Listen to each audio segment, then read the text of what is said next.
Sana ang ating mga kababayan ay patuloy na suportahan ang Marcos administration sapagkat sa totoo lang, yung mga nagsasabi na napakahirap ng buhay, sila lang nagsasabi na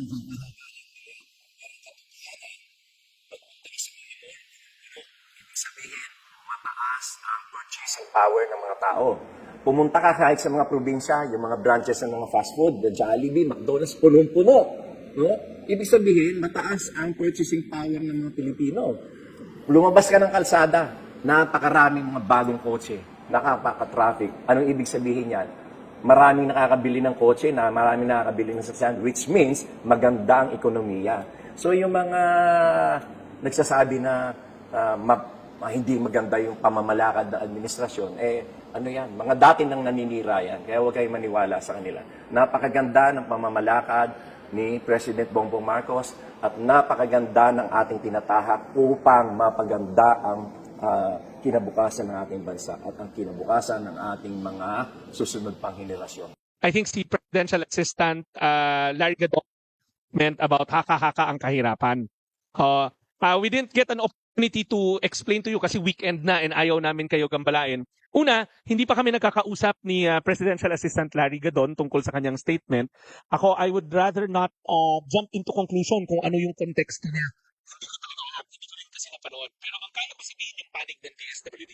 Sa DSWD, naniniwala kami na patuloy ang laban natin sa kahirapan. Kaya nga patuloy kaming humuhubog ng mga iba't ibang mga programa para maibsan ang kahirapan ng ating taong bayan at tuluyang mawakasan. Kung matatandaan nyo, ang marching order ng Pangulo sa aming lahat sa iba't ibang ahensya, dapat by the time he steps down ng 2028, single digit na lang ang kahirapan.